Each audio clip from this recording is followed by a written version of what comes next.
Hello बच्चों, चलिए प्रश्न को पढ़ते हैं। अधिकांश हरित शैवालों में पाइरिनॉइड्स में स्थित संग्राहक पिंडों को दर्शाते हैं। तो बच्चों, हमसे यहाँ पर प्रश्न में पूछा गया है कि जो अधिकांश हरित शैवाल होते हैं इनमें पाइरिनॉइड्स में स्थित संग्राहक पिंडों को कौन प्रदर्शित करते हैं। पहला विकल्प है हरित लवक, दूसरा है कोशिका द्रव्य, तीसरा है माइटोकॉन्ड्रिया और चौथा और आखिरी विकल्प है केंद्रक। तो चलिए बात करते हैं इस प्रश्न की मुख्य अवधारणा।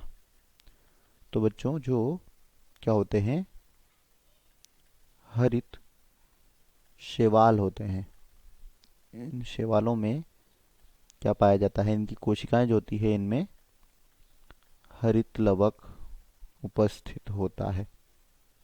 और बच्चों, हरित लवक में ही क्या होती है, हरित लवक उपस्थित होता है और इसी हरित लवक में प्रकाश संश्लेषण की क्रिया होती है। क्या होता है, प्रकाश संश्लेषण होता है और इसी प्रकाश संश्लेषण के फलस्वरूप क्या बनता है, ग्लूकोज बनता है।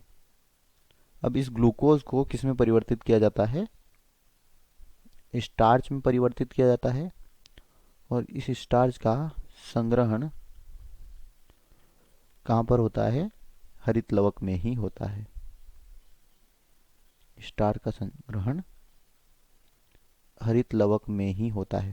और किस प्रकार से होता है, तो बच्चों, हरित लवक में स्टार्च की संग्रहकारी संरचनाएं होती है जिन्हें कहते हैं पाइरिनॉइड्स।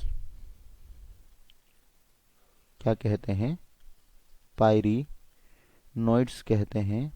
इन पाइरिनॉइड्स में स्टार्च का संग्रहण होता है। यह पाइरिनॉइड्स क्या होते हैं, तो बच्चों पाइरिनॉइड्स जो है यह ऐसी संरचनाएं होती है जिनमें केंद्र में प्रोटीन होता है। यह क्या है, यहाँ केंद्र है और इसमें प्रोटीन होगा और इसके चारों तरफ यहाँ पर स्टार्च होगा और इस प्रकार की संरचना पाइरिनॉइड्स कहलाती है। तो बच्चों, अगर बात करें यहाँ पर विकल्पों की, तो पहला है हरित लवक और यही हमारे प्रश्न का उत्तर है। इसी में क्या होती है, पाइरिनॉइड्स उपस्थित होते हैं। कोशिका द्रव्य बच्चों, यह गलत है। कोशिका द्रव्य में पाइरिनॉइड यहाँ पर संग्राहक पिंड नहीं पाए जाते, न ही माइटोकॉन्ड्रिया में होते हैं और न ही केंद्रक में होते हैं। तो दिए गए प्रश्न का सही उत्तर विकल्प ए। आशा करते हैं आपको समझ आया होगा। धन्यवाद।